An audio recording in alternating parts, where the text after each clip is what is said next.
Ok, alors bonjour à tous. Merci pour votre présence en ce dimanche matin. Heureusement, on a un très beau temps et donc on n'aura pas trop de vent pour aujourd'hui. Alors, je vais introduire rapidement cette table ronde en rendant hommage à l'association Mémorial et à son travail exceptionnel pour documenter les violences de masse soviétiques. Et le second volet de l'action de cette association que vous connaissez peut-être, celle de défendre les droits humains, celui à la fois des prisonniers politiques, mais aussi des victimes des guerres menées par la Russie. Donc plusieurs d'entre nous, à cette table ronde, appartenons à cette association, puisqu'elle a maintenant une branche aussi en France, Mémorial France. Donc cette association Mémorial est née dans la clandestinité en URSS, a été régularisée sous Mikhail Gorbatchev, mais elle a été démantelée, comme vous le savez sans doute, par la justice poutinienne juste avant l'agression russe contre l'Ukraine en février 2022. Ce qui ne l'a pas empêché de recevoir le prix Nobel avec deux autres associations des droits de l'homme, de défense des droits de l'homme, biélorusse et ukrainienne, quelques mois plus tard. Alors cette association apparaît en fait à la lumière du thème de notre table ronde comme un symbole de la possibilité, malgré la violence d'État, de préserver une certaine autonomie politique et de porter la mémoire des victimes des crimes de masse. Elle est un exemple, elle constitue un exemple de réseaux clandestins qui, à la faveur d'un changement de régime, ont acquis une influence politique majeure parce qu'ils étaient porteurs d'un projet, dans le cas présent de libéralisation politique, alternatif et déjà mûr, prêt à l'usage en quelque sorte au moment du passage de l'Union soviétique à la Fédération de Russie, donc au début des années 90. Néanmoins, elle se rappelle plutôt optimiste, et ce sera le dernier moment un peu optimiste de cette session. Ce rappel ne doit pas nous faire oublier à quel point le régime soviétique et aujourd'hui le régime poutinien sont des régimes qui exigèrent allégeance à une population souvent rétive et des régimes qui ont utilisé la terreur politique de masse, notamment dans les deux premiers cas que nous allons étudier aujourd'hui, celui du peuple tchétchène et celui du peuple lituanien et des populations d'Ukraine occidentale. Nous arrêterons aussi sur le contexte plus contemporain en travaillant sur le contexte actuel de répression politique à l'intérieur de la Russie de Poutine. Donc nous allons nous arrêter aujourd'hui sur les crimes de masse soviétiques, en particulier sur les déportations de masse qui ont concerné un peuple entier en 1944 dans le cas des Tchétchènes et une bonne partie de la population lituanienne et ukrainienne occidentale dans les années 1940. Ces déportations ont donc touché des territoires où il existait des guérillas, des guerres civiles contre le pouvoir soviétique, et elles ont donc déplacé de manière forcée dans des wagons des familles entières qui se sont retrouvées soit en Sibérie, soit en Asie centrale, dans ce qu'on appelle des villages spéciaux, et ils étaient sous surveillance policière. Donc c'est ce genre de contexte que nous allons décrire aujourd'hui. Une fois que les révoltes, les guérillas ont été réduites à l'aide de ces déplacements forcés de population, on voudrait étudier aussi sur l'éventail d'actions qui sont encore disponibles aux populations pour essayer de dire non, pour refuser l'allégeance. Et on essaiera dans cette séance d'appréhender ou de chercher à retrouver les traces dans les sources historiques diverses de micro-stratégies qu'on pourrait qualifier de résistance à bas bruit, mais nous nous poserons la question. Est-ce qu'on peut les qualifier de résistance? Parce que c'est des actions qui sont à la fois, qui peuvent être militantes, mais qui la plupart du temps sont des comportements difficiles en fait donc à qualifier.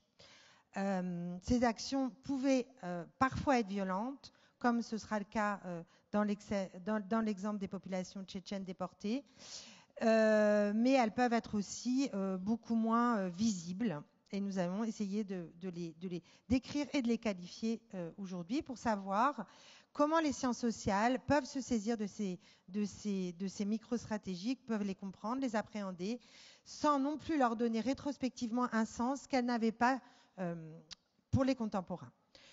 Comment les acteurs contemporains leur donner un sens, mais aussi comment les militants politiques s'attachent aujourd'hui à leur donner un sens. Donc, pour éclairer ces questions de qualification, de compréhension sur notre terrain particulier, j'ai le plaisir de vous présenter nos 3 intervenantes. Alors, nous commencerons avec Lina Srimova, qui est chercheure au CERSEC, au Centre d'études russes, caucasiens et d'Europe centrale, qui est à la fois donc chercheur et auteure de documentaires. Elle a co-réalisé avec Denis Gerbrandt 2 documentaires intitulés Avant que le ciel n'apparaisse et La colline. Lina a soutenu sa thèse sur les guerres coloniales dans la région du Nord-Caucase, opposant les peuples montagnards de l'Empire de Russie au XIXe siècle. Elle a travaillé depuis sur la déportation des Tchétchènes par Staline et sur leur vie en déportation. Sur ce sujet, elle a plusieurs articles et je peux renvoyer aussi à son article qui a été publié récemment dans ce journal en ligne, géopolitique en ligne, très intéressant, qui s'appelle Le Grand Continent. Emilia Koustova est notre deuxième intervenante, est professeure à l'Université de Strasbourg. D'abord spécialiste des fêtes révolutionnaires, elle a depuis travaillé sur les déportations staliniennes, en particulier sur les cas lituaniens et de l'Ukraine occidentale. Auteure de très nombreux articles, elle a publié un livre que vous pouvez voir ici, intitulé, un livre qui a fait date, dont on a beaucoup parlé au printemps dernier, intitulé « Déportés pour l'éternité, survivre à l'exil stalinien 1939-1991 », coécrit avec Alain Blum.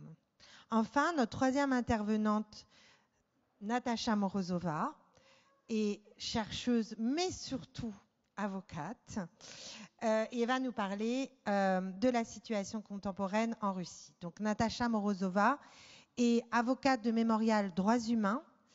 Aujourd'hui réfugiée en France, elle est en outre directrice du département Europe de l'Est et Asie centrale pour la Fédération internationale des droits de l'homme, la FIDH. Alors, nous aurons un certain nombre d'images à vous montrer. C'est pour ça que nous avons choisi un format qui est que chacun va prendre la parole à tour de rôle sur ces différents terrains. Vous pouvez intervenir si jamais il y a des problèmes de compréhension à la fin de chaque intervention, mais le débat général aura plutôt lieu à la suite de vos 3 interventions. Donc merci beaucoup pour votre présence. Merci beaucoup à nos 3 intervenantes de nous faire le plaisir d'être là aujourd'hui. Et je vous laisse la parole. Donc je laisse la parole d'abord à Lina sur le cas tchétchène. Merci beaucoup Juliette pour cette introduction qui n'est pas facile, il faut le dire, parce que c'est vrai que les déportations staliniennes, surtout les déportations des peuples entiers vers l'Asie centrale et la Sibérie, ne sont pas très connues en France, de manière générale en Occident. Donc c'est une opportunité pour nous aussi de parler de ces sujets. C'est un exercice qui n'est pas facile. Et merci beaucoup de nous avoir accompagnés. On a essayé de rendre ce sujet le plus accessible possible pour vous. Donc désolé d'abord. Si vous avez des questions, vraiment, vous êtes bienvenus parce que ça va nous permettre de lancer une discussion et de comprendre ce que vous savez en fait déjà sur le sujet. Alors moi, je vais parler de la déportation des Tchétchènes en particulier, des déportations des Nord-Caucasiens en général et des Tchétchènes en particulier, et de la question du banditisme, qui est une question très complexe en fait, surtout parce qu'il s'agit d'une accusation, ces peuples étaient déportés sous l'accusation de banditisme. Et donc, moi, je voulais interroger cette catégorie de banditisme qui était utilisée à des fins politiques tout au long de la période soviétique pour étouffer des contestations politiques. et d'essayer de réfléchir sur, en fait, sur comment cette accusation a entraîné la déportation des peuples entiers, comment dans les conditions difficiles de l'exil, de ce que les autorités soviétiques appelaient les colonies spéciales, les déportés continuaient à résister aux politiques répressives. Donc je vais aussi aborder surtout le cas d'une affaire que je suis en train d'étudier. Alors, il faut dire que les bolcheviks eux-mêmes et Staline en personne ont aussi pratiqué le banditisme, entre guillemets, c'est-à-dire qu'ils étaient connus, très célèbres, d'avoir braqué des banques. Staline lui-même, il a braqué c'était une grande affaire à la fin de l'époque impériale, quand il a braqué une banque à Tbilissi, donc en 1907. Et déjà à l'époque, le mot bande il existait dans le vocabulaire russe. C'est un mot qui est entré dans la langue russe après la révolte des Polonais pour désigner les révoltés. Mais ce sont les bolcheviks qui l'ont introduit dans la pratique pénale, parce qu'avant on parlait de pillage, etc. Donc ils ont introduit cette catégorie juste après, enfin très vite après la Révolution, et l'ont largement utilisé pendant la guerre civile, notamment dans les parties occidentales, en Ukraine, mais pas que, aussi au Caucase, pour désigner toute forme d'action armée contre l'armée rouge. Alors, cette pratique de criminalisation de la population à des fins punitives était une pratique assez ancienne, en fait, qui a une longue histoire impériale, surtout dans les parties méridionales de l'Empire, parce que la conquête même du Caucase a été souvent présentée, qualifiée de la lutte contre la prédation des populations caucasiennes. Mais l'approche de la Seconde Guerre mondiale et évidemment toutes les la perte du contrôle de l'État soviétique sur les territoires, sur les populations, a entraîné une nouvelle vague de lutte contre le banditisme politique au Caucase, avec une particularité nouvelle, c'est que les services secrètes soviétiques ont commencé à répertorier non pas seulement des groupes sociaux, des groupes isolés de bandits, mais des peuples bandits, qui étaient en fait caractérisés, enfin il y avait un nombre de caractéristiques spécifiques, notamment la localisation sur les périphéries impériales, la forte présence de la religion, et aussi une mémoire héroïque de la lutte anticoloniale, comme c'était le cas dans le Caucase. Du coup, évidemment, le Caucase, c'était vraiment l'une des régions qui a attiré l'attention des bolcheviks, enfin des autorités soviétiques, qui ont donc combattu le banditisme, surtout avec l'avancée des troupes allemandes et l'occupation d'une partie du Caucase. Après, il faut préciser que c'était qu'une partie du Caucase et que les Allemands n'ont pas pu en fait arriver à leur destination, qui était surtout les centres pétroliers à Grozny et à Bakou. Malgré cela, c'est vrai, même dans les zones non occupées du Caucase du Nord, notamment en Tchétchénie, Ingouchie, sont devenus fréquents les vols de biens des fermes collectives soviétiques, c'est-à-dire des kolkhozes, le refus de payer des impôts, l'augmentation des désertions, et même l'engagement des anciens communistes et fonctionnaires soviétiques dans la lutte contre les autorités soviétiques en place. Alors cette situation a changé avec, au début de 1944, avec le recul des troupes allemandes et la reprise du contrôle sur ces territoires. Malgré cela, sous prétexte du banditisme et de la collaboration avec les Allemands, 4 peuples ont été désignés comme des peuples bandits, dont 60 000 Karachay, 310 000 Tchétchènes, 80 000 Ingouches et 40 000 Balkars, qui ont été du coup déportés donc entièrement entre 1943 et 1944 dans des wagons à bétail vers l'Asie centrale, principalement au Kazakhstan et au Kirghizistan, où ils étaient soumis à un régime juridique donc, que tu viens d'évoquer, régime juridique administratif particulier de colons spéciaux. En fait, je me rappelle plus, excusez-moi, j'ai un peu oublié en fait. Ça passe pas je sais pas où il faut. Ah, pardon.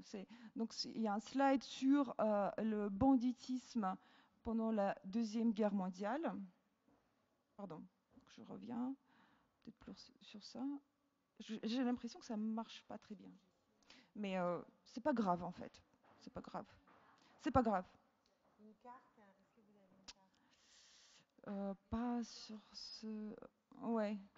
Oui, désolé, peut-être je vais vous expliquer où se trouve le Caucase. Le Caucase, c'est un isthme qui lie les mers Caspiennes et la mer Noire. Donc, vous avez donc la mer Noire, c'est au nord de la Méditerranée. C'est le bassin où se trouve la Crimée, notamment, pour vous visualiser un peu, en face de la Turquie, enfin à côté de la Turquie. Et donc c'est un isthme, c'est une chaîne de montagnes qui divise cet isthme en partie nord et sud. Et donc ils étaient déportés de cette partie-là vers le Kazakhstan, le Kyrgyzstan. C'est un peu difficile de localiser Kyrgyzstan et Kazakhstan parce que ce sont des énormes espaces.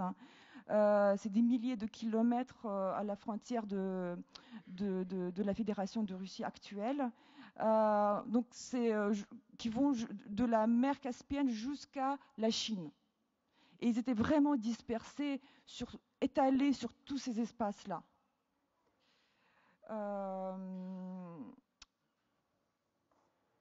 Donc le but ultime de cette déportation était la soviétisation définitive de ces populations. Comme je viens d'évoquer, parmi les caractéristiques spécifiques des peuples bandits, c'était les croyances religieuses, les fortes solidarités tribales et territoriales. Et donc, le but ultime, c'était la soviétisation, l'intégration dans la vie économique soviétique, la destruction des liens politiques et géographiques traditionnels, l'initiation à la langue russe et la culture soviétique. Donc, il faut dire que la déportation a été très cruelle elle-même et elle a été faite, elle a été assurée par l'engagement très fort d'armées spéciales, de l'armée du NKVD, et a été faite en 8 jours, en cas de Tchétchènes et d'Ingouches, avec l'extermination des populations qui étaient trop éloignées des chemins de fer, c'est-à-dire dans les montagnes, ou qui montraient des signes de résistance. C'est après la déportation elle-même que le gouvernement a du coup déclaré que les populations déportées étaient les traîtres de leur patrie, ont pendant longtemps saboté l'économie soviétique, refusé de travailler, je cite, honnêtement, et ont pillé les fermes collectives des régions voisines, dérobant et tuant des citoyens soviétiques. Les déportés ont été dispersés, comme je viens de dire, en Asie centrale et soumis à ce régime de colonie spéciale qui a duré jusqu'à l'après-mort de Staline en 56 et 57. Auparavant rattaché au Goulag, le département des colonies spéciales, en raison de cet afflux énorme d'un demi-million de Caucasiens, a été réorganisé en une commission spéciale avec un réseau de bureaux de commandants dans tous les territoires où ils étaient peuplés, enfin ils étaient établis. Et les déportés eux-mêmes devaient aussi participer à la surveillance. Il y avait des regroupements par 10 habitations avec des responsables et un régime très strict en fait où ils n'avaient pas le droit de quitter le territoire désigné au-delà de 3 km. Donc en fait c'était un régime qui était centré sur les déplacements de ces populations, où ils étaient assignés à travailler dans certaines fermes collectives et usines, et ils n'avaient pas le droit de se déplacer, ni aller étudier, ni même, imaginez, vous avez votre famille, si vous savez que vous avez une famille à côté dans un village voisin, et qu'il y a un grand-père qui meurt, il y a eu des cas comme ça, et que vous n'avez pas le droit d'aller aux funérailles parce que ça se trouve au-delà de 3 km. Et il faut dire qu'on a des traces, on a des dossiers pénals, mais en fait qui ne disent pas toute la violence et la répression par rapport à ces colons spéciaux, comme on les appelait, parce que en fait les commandants sur place, ils avaient le régime juridique, il leur attribuait beaucoup de pouvoir, énormément de pouvoir, et il y a beaucoup d'infractions qui étaient punies de manière administrative, c'est-à-dire sans trace. Ils avaient même le droit de mettre quelqu'un dans une prison pendant un certain temps sans même commencer une procédure judiciaire. Donc la grande partie des informations sur les pratiques répressives proprement parlées, on les a depuis les mémoires, les témoignages des déportés eux-mêmes. Mais au-delà de ça, on a aussi des statistiques assez impressionnantes des infractions entre guillemets criminelles, mais vraiment pour le coup enregistrées par les services spéciaux. Par exemple, pour la seule année 1944, au Kirghizistan, donc c'est la minorité des déportés, on a enregistré on a arrêté 2200 colons spéciaux nord-caucasiens, dont 245 pour les activités antisoviétiques et le banditisme. Donc c'est une catégorie. Le banditisme, ça allait de pair avec les activités antisoviétiques, mais était distingué de ces activités. Pour le vol de bétail et le vol des biens d'État, 448 pour évasion des lieux d'installation et 248 pour d'autres violations de l'ordre public et surtout la violation du régime du colon spécial.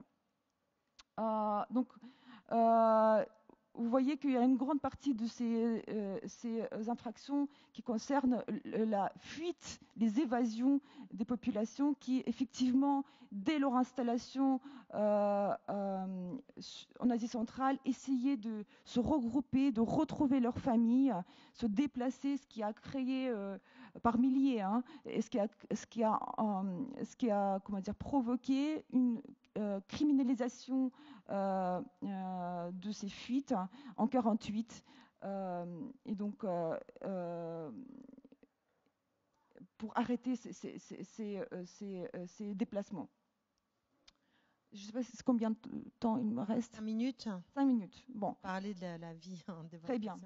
J'espère que je vais. Et les slides, oui. Oui, les slides, oui, effectivement. Donc là, c'est une affaire dont je vais parler du coup pendant 3 minutes, peut-être 4, qui me reste. C'est un cas qui concerne le banditisme, enfin en tout cas ce qui était qualifié comme banditisme par les autorités soviétiques des déportés nord-caucasiens en Asie centrale.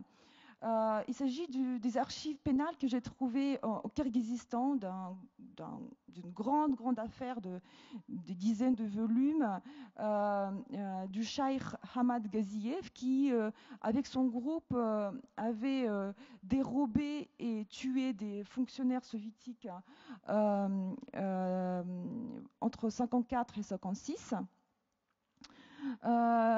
Et ce qui est intéressant, c'est que ces activités étaient justement qualifiées de banditisme économique, en fait. Mais en réalité, dans l'affaire même, mais aussi à travers les témoignages des gens qui ont connu Hamad et surtout le processus hagiographique autour de sa figure, les mémoires de ses descendants, des proches, du groupe, on peut comprendre qu'en fait, il ne s'agit pas seulement des crimes économiques, mais aussi surtout des activités politiques et religieuses qui étaient centrées sur la sainteté de ce cheikh, qui a pu par ailleurs s'échapper. Et à la différence de 18 personnes qui étaient arrêtées, accusées et condamnées en partie à l'exécution, il a pu s'échapper au Caucase avant même l'autorisation de revenir pour les populations tchétchènes qui a eu lieu en 1957. Lui, il a échappé en 1956 et il est revenu au Caucase. Il a pu se cacher pendant 13 ans des autorités soviétiques. Et les activités du groupe étaient centrées justement sur le retour, la préparation au retour, qui était très difficile, très compliqué, surtout pour les Tchétchènes, parce qu'il faut préciser que avec le déplacement des populations, les territoires des déportés étaient colonisés par les autorités soviétiques. Et dans le cas des Tchétchènes, c'était la colonisation par les Cosaques, population slave principalement, mais aussi nord-caucasienne, ossète, daghestanaise aussi, ce qui a entraîné évidemment des conflits avec le retour d'abord chaotique et violent des Tchétchènes, et puis l'autorisation qui a suivi. Et qui n'a pas résolu tous les conflits qui perdurent aujourd'hui, en fait, jusqu'à nos jours. Des conflits qui ont eu lieu en 1957, mais qui continuaient à ressurgir tout au long à bas bruit, à l'époque, à la fin de la période soviétique, et qui ont éclaté vraiment, qui ont entraîné des conflits très sanglants en fait, en 92 notamment, entre les Ossètes, les Ingouches, et qui persistent toujours. Donc le dernier point que je voulais... ici, il y a certains participants du groupe en fait, de Gaziev. Ce qui est intéressant, c'est que ils n'ont pas pu revenir, ça c'est aussi une question intéressante, c'est qu'ils n'ont même pas pu revenir dans leur village parce que beaucoup de villages de montagne étaient interdits de rétablissement, ils étaient interdits de repopulation, et ils étaient obligés de rester sur les plaines.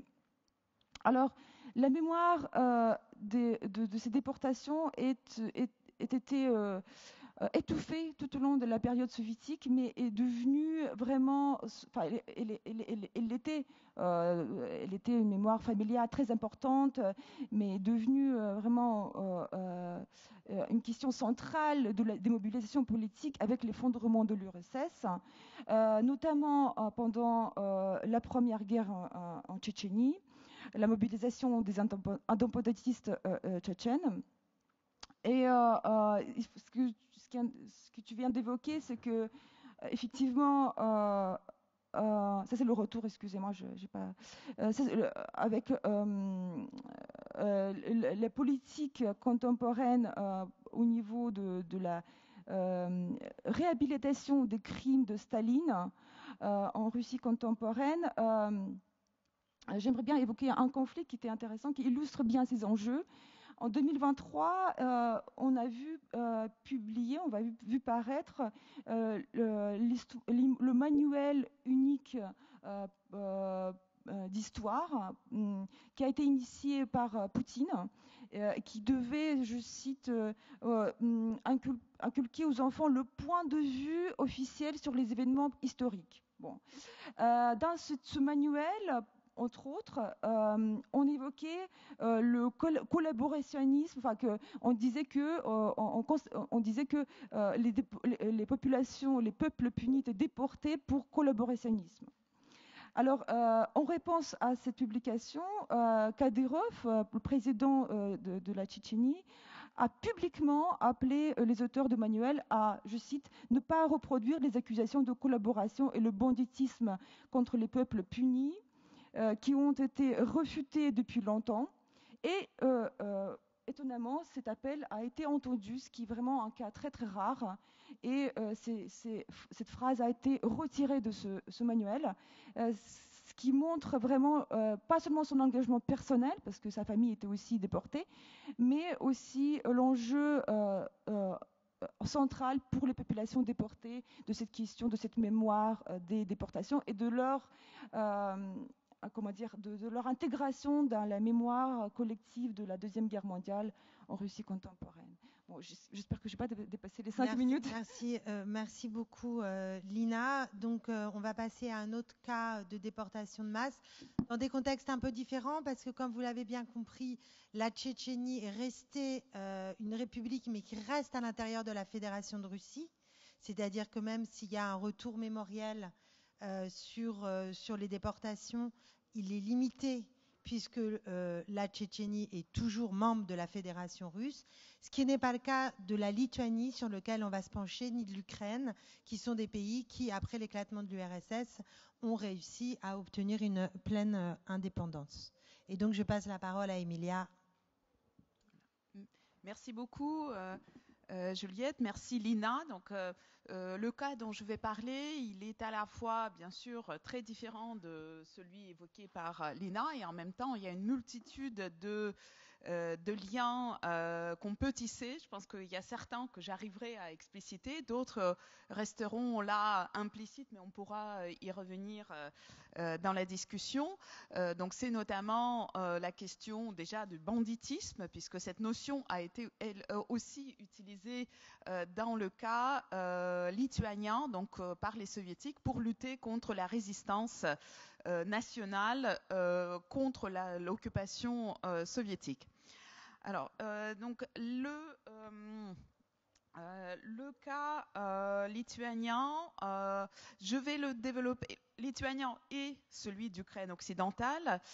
Donc je vais le développer en me fondant notamment, mais pas uniquement, sur un travail collectif qui a été mené dans le cadre du projet soutenu par l'ANR qui s'intitulait Les archives sonores mémoire européenne du Goulag. Donc vous pouvez consulter sur le site vous voyez s'afficher, il y a beaucoup de matériaux issus de ce projet qui a permis de recueillir plus de 200 entretiens avec les déportés, les anciens déportés d'Europe centrale et orientale, donc les pays baltes, l'Ukraine occidentale, mais aussi la Pologne, la Tchéquie, la Hongrie, voilà.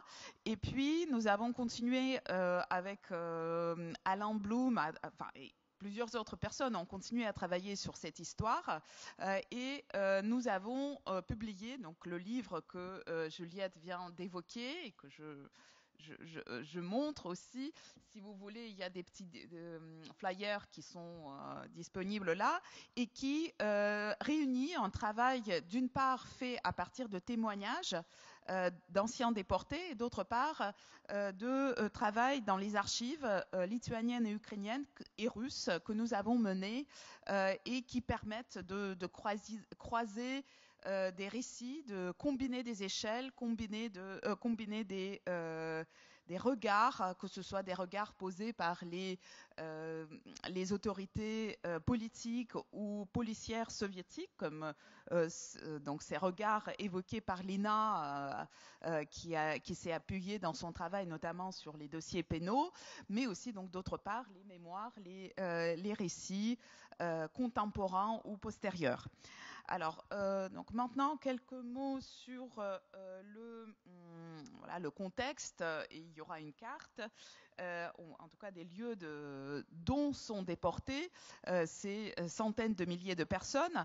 Donc l'Union soviétique amorce un élargissement territorial en profitant du pacte Molotov-Ribbentrop signé avec Hitler et qui ouvre et qui lance la Seconde Guerre mondiale.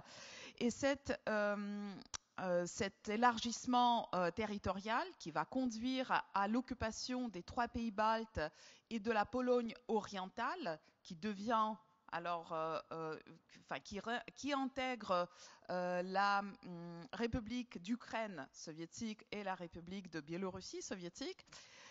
Donc, toute cette expansion territoriale va conduire très vite, donc elle est interrompue bien sûr par l'invasion allemande entre juin 41 et puis jusqu'à environ 44-45, mais entre 39-41 et puis à partir de 44, l'État stalinien mène une soviétisation brutale, coercitive, répressive dans ces nouveaux territoires annexés.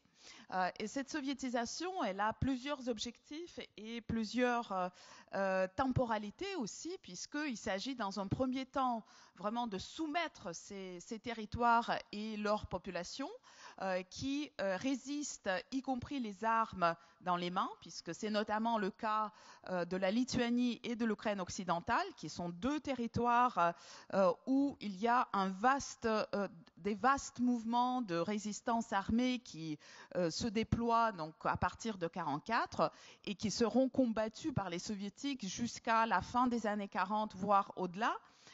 Mais il y a aussi d'autres formes de résistance qui s'y développent. Donc cette soviétisation consiste dans un premier temps à mater ces résistances en utilisant jusqu'à même y compris des véritables troupes, parfois même des chars ou l'aviation. Mais il y a aussi d'autres objectifs et d'autres temps de la soviétisation, beaucoup plus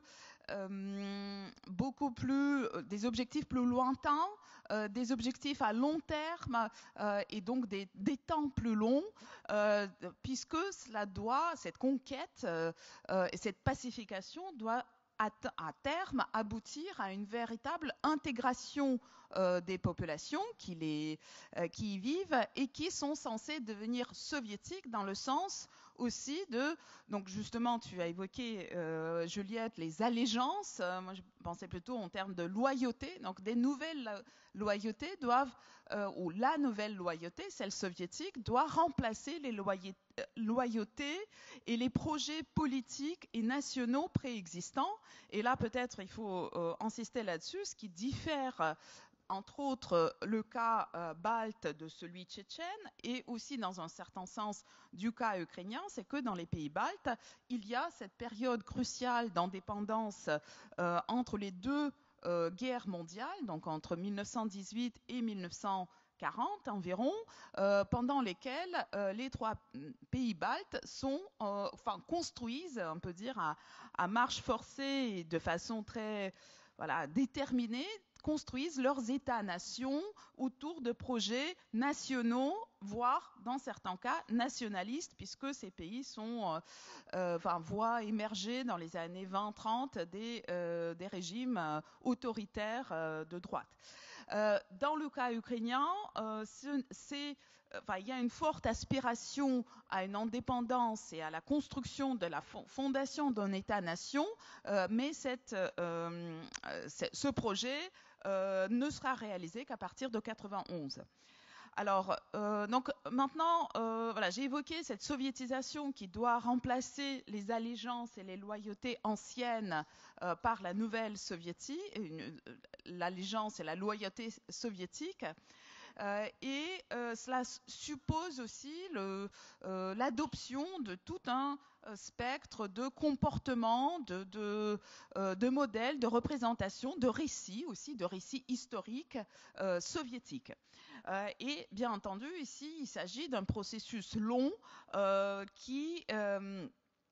lequel des moyens répressifs sont combinés avec d'autres, parfois plus subtils, parfois pas trop subtils non plus, puisque la propagande soviétique n'est pas nécessairement très subtile.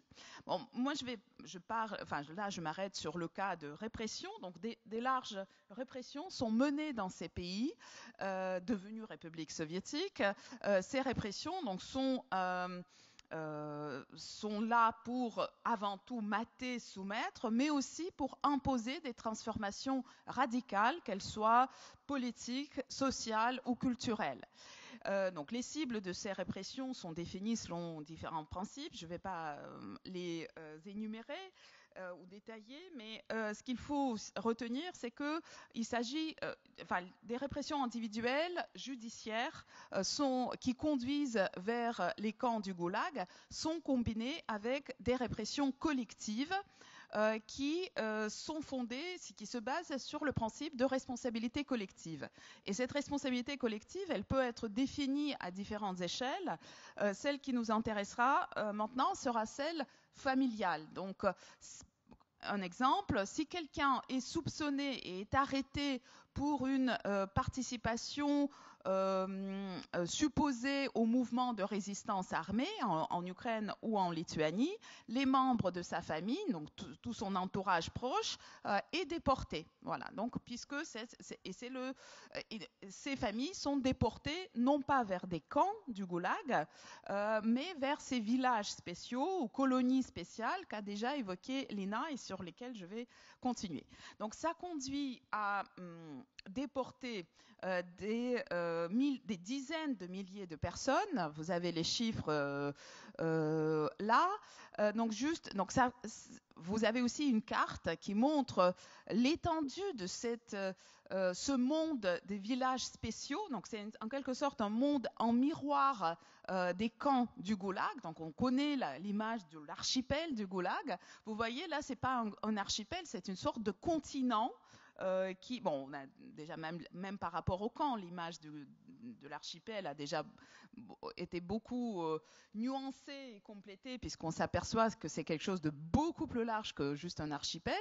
Mais dans le cas des villages spéciaux, qui sont rattachés à la même administration des camps, donc ils sont gouvernés par le même système du goulag. Donc ces villages recouvrent un très large territoire et ils sont tout particulièrement nombreux et présents dans les régions difficiles d'accès, souvent aux conditions climatiques très difficiles, hostiles, comme c'est le cas de certaines régions du Kazakhstan, du Kirghizstan qu'évoquait Lina, mais aussi beaucoup dans le cas ukrainien et lituanien. Il s'agit de ces régions je m'aperçois que la carte est à peine lisible. Il y a les avantages d'être dans une belle cour ensoleillée, mais aussi des difficultés. Donc, vous voyez, là, on est dans toute cette région du sud de la Sibérie, mais en réalité, les villages spéciaux, on les trouve aussi jusqu'au nord, jusqu'à l'océan Arctique. Et c'est justement sur les rives de l'océan Arctique que se situe un véritable lieu clé de la mémoire lituanienne, puisque c'est là-bas qu'ont été envoyés plus de 3000 déportés lituaniens, principalement femmes et enfants, et qui ont vécu, surtout, ils ont été très nombreux à mourir dans des conditions absolument inimaginables, et certains ont survécu et ont ensuite porté cette mémoire d'exil arctique.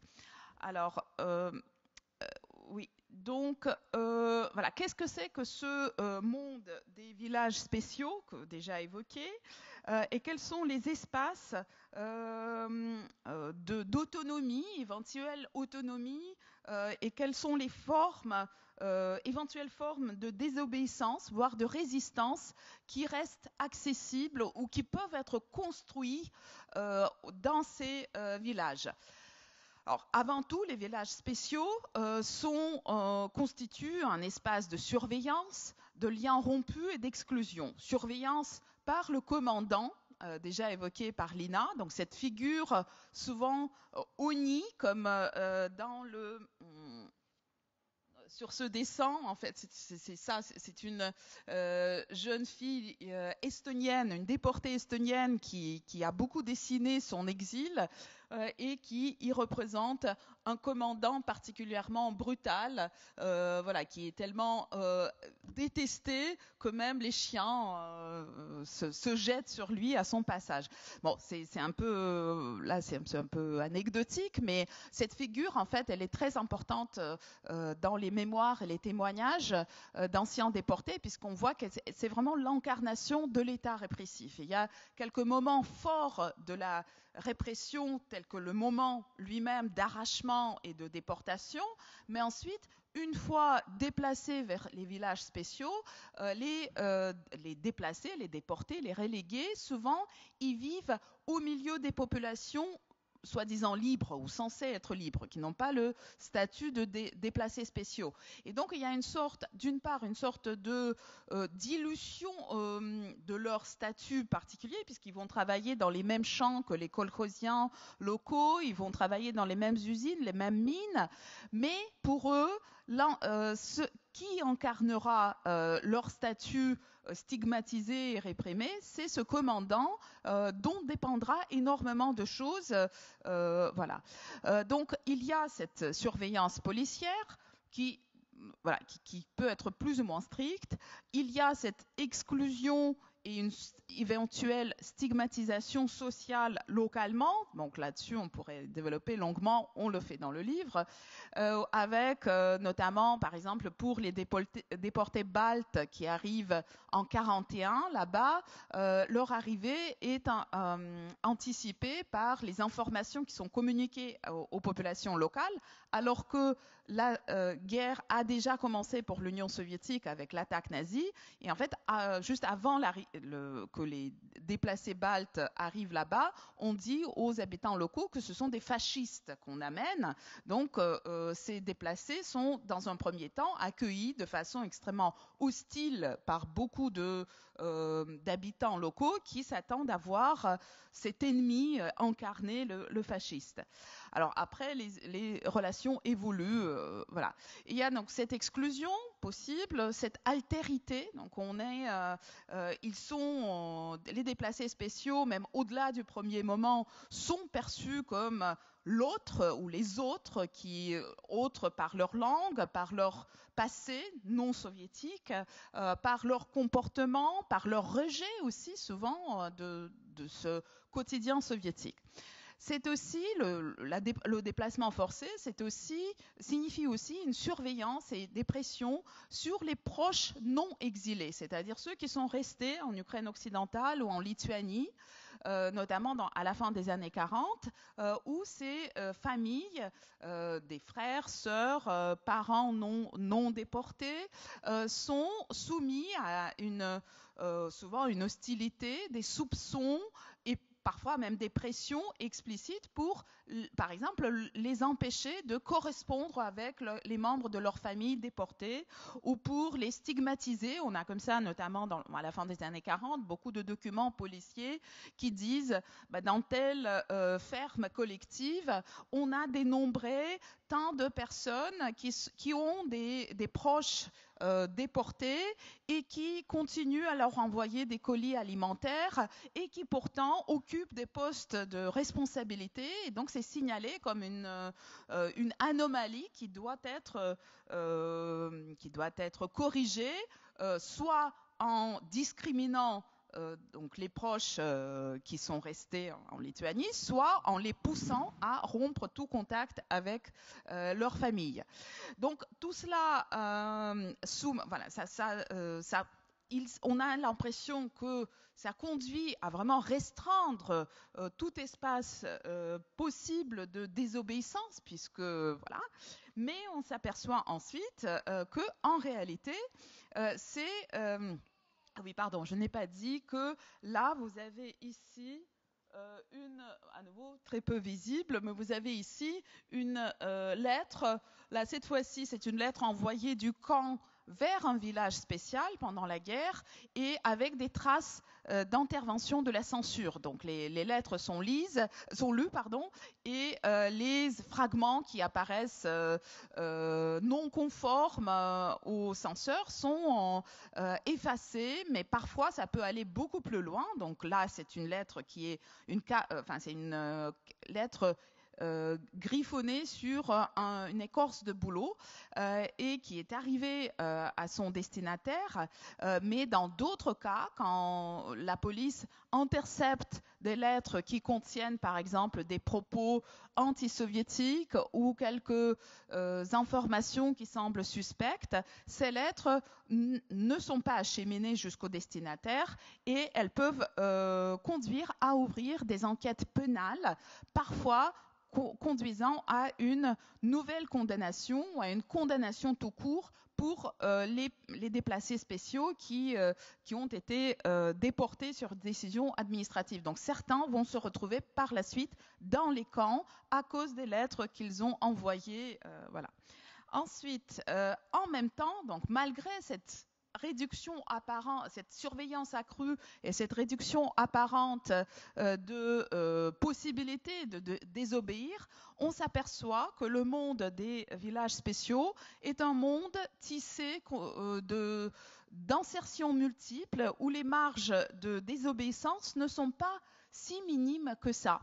Un exemple encore de la correspondance postale, c'est un lien absolument essentiel et c'est aussi un espace de résistance et d'expression de solidarité entre ceux qui ont été déportés, ceux qui sont restés dans leur patrie et qui résistent ou non ou pas, mais qui par la correspondance et par le seul fait de maintenir la correspondance, affirme cette solidarité.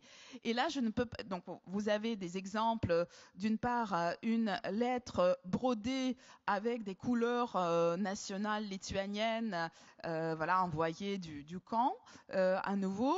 Et puis, vous avez, j'aime beaucoup cette photo-là. En fait, c'est une scène d'écriture de lettres qui est, me semble-t-il, clairement mise en scène. Donc on a une sorte de... Le fait d'écrire des lettres et de les envoyer à ses proches devient un moment qu'on cherche à fixer, à retenir, parce que ça porte beaucoup de sens. Et là, je ne peux pas m'empêcher, même si ça me fait perdre 20 secondes si précieuses à la fin de ma prise de parole, mais je ne peux pas m'empêcher de glisser une sorte de passerelle, esquisser une passerelle vers ce dont va parler Natacha, parce qu'aujourd'hui, l'écriture des lettres adressées aux prisonniers politiques est une forme très importante de soutien à ces prisonniers politiques en Russie et aussi une forme d'expression du désaccord, de désobéissance. Et alors, sinon, beaucoup de choses à raconter sur comment se reconstruisent les communautés nationales ethniques en exil. Donc c'est vraiment, on s'aperçoit que l'exil peut devenir un véritable espace d'affirmation de l'origine différente. Cette altérité, elle peut être revendiquée et pas seulement plaquée comme une source de stigmatisation. Ça passe notamment par des pratiques quotidiennes, par l'usage de la langue, par des objets nationaux qui circulent et qui sont perçus comme marqueurs d'origine ethnique différente. Et ça peut aller, donc là vous avez un hôtel construit par les déportés lituaniens et puis aussi une noce lituanienne. Mais ces pratiques quotidiennes, elles contribuent clairement à entretenir des identifications nationales, voire peuvent constituer de véritables formes de résistance et être perçues comme ça. Alors, au moment des faits ou après, c'est toute la question et je pense qu'on pourra avoir un débat là-dessus. Donc je vous montre pour terminer ce long fragment d'un entretien mené avec une ancienne déportée lituanienne qui raconte comment, dans l'exil, ses parents ont joué un rôle très important au sein de la communauté lituanienne locale. Donc sa mère qui était institutrice dans les années 30 en Lituanie, c'est un rôle très important. Elle continue ses activités en exil. Elle apprend donc la langue, la culture, les chansons lituaniennes aux enfants des déportés lituaniens.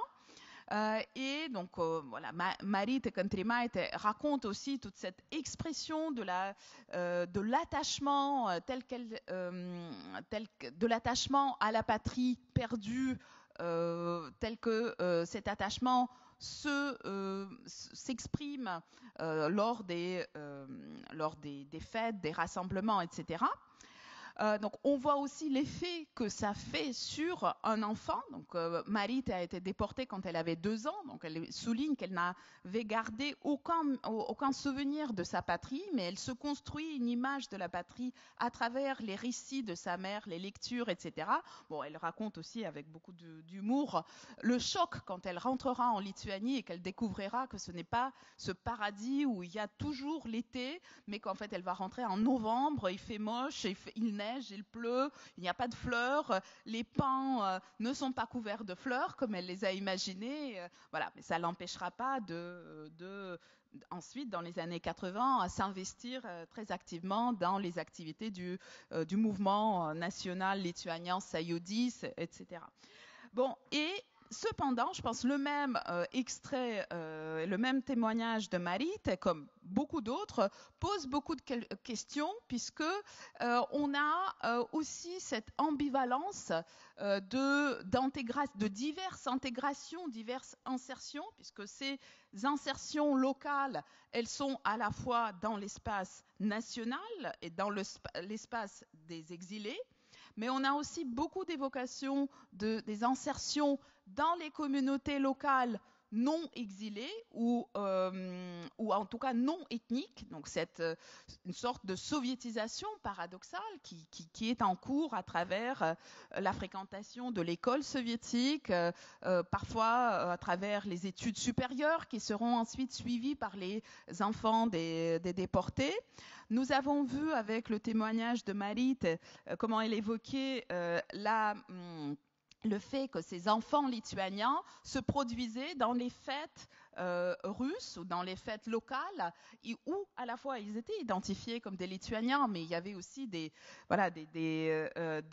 interactions et on sait que notamment après la mort de Staline, on a aussi une sorte d'intégration de ces activités ethniques dans le modèle de gestion des cultures nationales et des identités nationales très soviétiques qui dépolitise l'identité ethnique, l'identité nationale, tout en laissant un certain espace culturel pour que ces identités s'expriment. Et c'est ainsi que certains déportés lituaniens ou ukrainiens vont jusqu'à se produire dans des concours régionaux de chansons folkloriques, etc. Donc c'est compliqué, complexe, d'autant plus que il se pose bien sûr la question de sources qu'on utilise pour reconstruire et reconstituer ces éventuels espaces de désobéissance.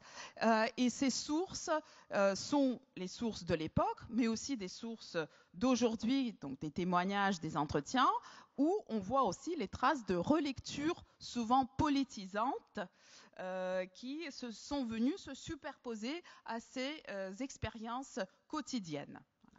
Merci beaucoup. Donc on va changer de contexte. On posera peut-être la question de la continuité plus tard, mais a priori, nous allons parler avec Natacha de la situation actuelle en Russie et donc des formes aussi de résistance, ou en tout cas les micro-stratégies qui sont déployées par la société russe dans son opposition avec le régime actuel et avec la guerre menée par la Russie contre l'Ukraine.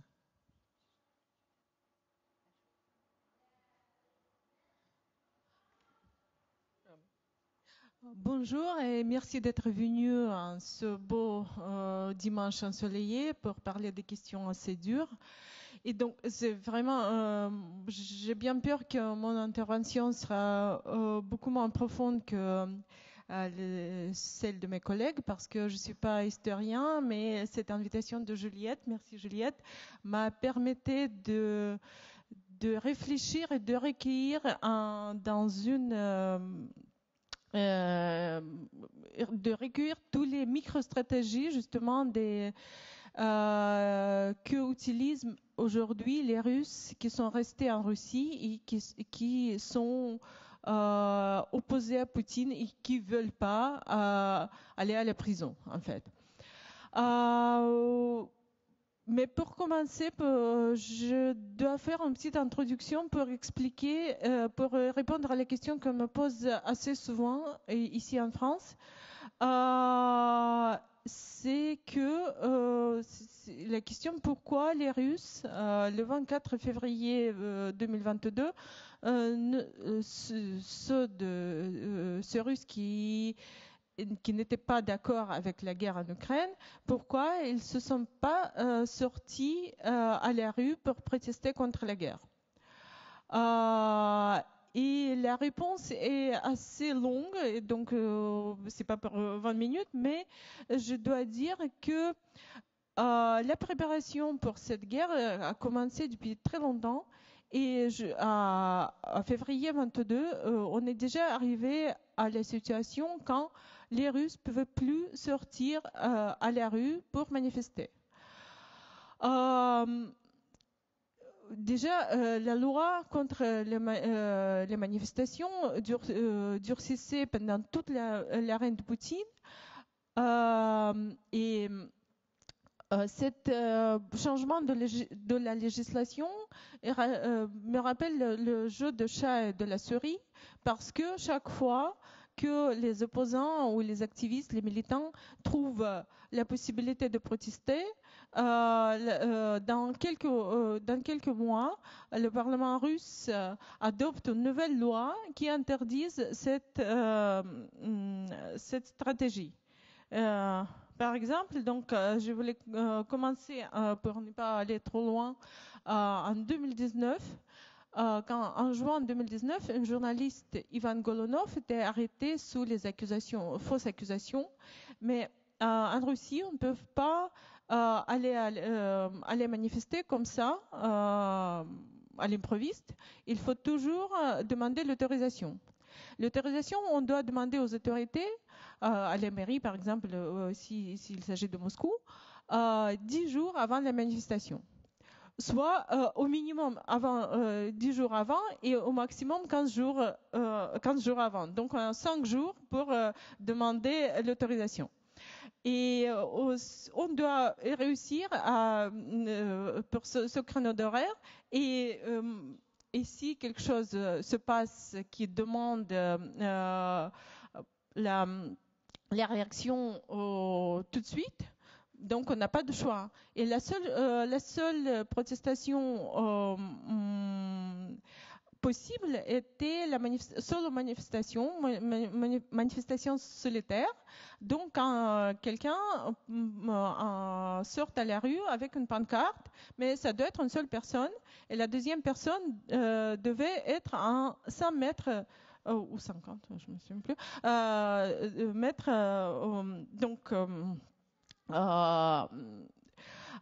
Et ça doit être espacé, mais si les autorités trouvent que c'est une fausse manifestation solidaire et que à tous les 100 mètres on a des pancartes, des mêmes pancartes, donc ça peut qualifier comme manifestation normale, donc hors la loi. Donc les journalistes de Ivan Golunov qui étaient arrêtés inventé cette forme de manifestation solitaire qui s'appelle file d'attente de manifestation. Donc, il y avait quelques centaines de journalistes qui a fait le queue, chacun avec son pancarte à eux. Donc, cette dame c'était devant le comité d'enquête de Moscou, et cette dame qui tient une pancarte, je suis Golunov comme je suis Charlie, et donc c'était la seule possibilité de manifester à l'époque. Mais c'est arrivé que à ce jour-là, il y avait quelques détentions, mais pas beaucoup. Mais il s'avérait que dans 3 mois, on a adopté une nouvelle loi qui dit que ce carrousel de manifestations solitaires devient hors de loi. Donc on a voté cette loi en 2 semaines. Et c'était vraiment très très vite quand on est arrivé à ce que même les manifestations comme ça étaient interdites à Moscou, en Russie. Donc tout ça pour vous montrer que c'était très difficile de manifester, et si on manifeste, ça revient. Pardon. Ouais. Donc c'est comme ça qu'on arrête déjà en Russie quand on manifeste avec une pancarte, parce que après c'était le Covid. Pendant le Covid, on n'avait pas de possibilité de manifester, même des manifestations solitaires. Et donc quand la guerre est commencée, on avait encore des contraintes pandémiques, qui veut dire qu'on ne peut pas sortir à la rue pour manifester, même avec les pancartes. Donc, tout de suite, assez vite, on a commencé à inventer des stratégies pour montrer son désaccord avec la guerre. Parce que si on ne peut pas sortir à la rue, si on ne peut pas utiliser pancartes, on a utilisé des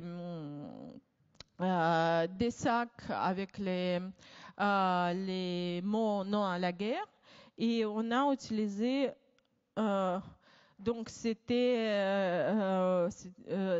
fille était arrêtée pour utiliser le ruban vert qui symbolise la paix.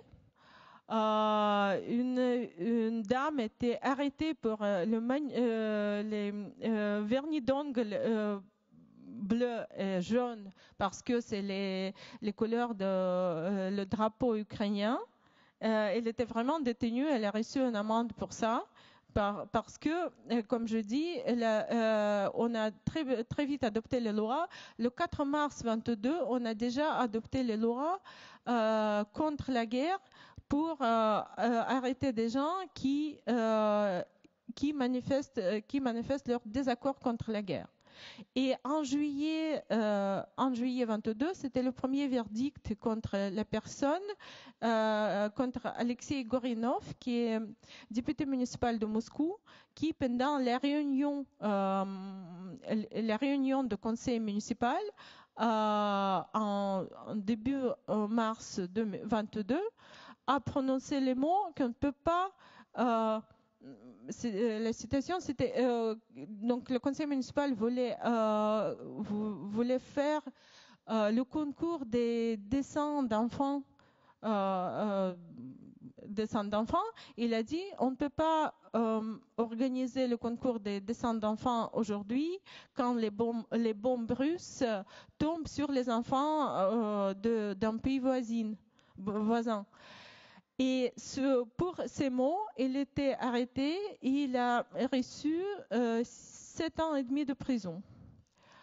Parce que c'était prononcé publiquement pendant le conseil municipal où il y avait 20 personnes.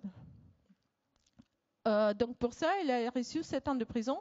Et le monsieur là, peut-être, donc il tient une sorte de saucisson, parce que c'est vraiment, c'est jambon, je sais pas, c'est jambon plutôt. Parce que le mot guerre et le mot paix étaient interdits en Russie. À partir de l'invasion massive, ces deux mots étaient interdits. Parce qu'on n'appelait pas la guerre, on appelait ça, on l'appelle toujours, l'opération militaire spéciale. Donc on ne peut pas manifester, même pas avec la guerre et la paix de Tolstoï. Et donc ce monsieur obtient l'emballage de jambon. Et ce jambon est fait par l'usine qui s'appelle Miratorg. Donc, premiers trois lettres se forment. Le mot Mir, ça veut dire paix en russe. Donc, il est sorti avec le... comment? Oui. Oui, nanostratégie, je n'ai pas trouvé l'image, mais on a le carte bleue russe, donc on a Visa,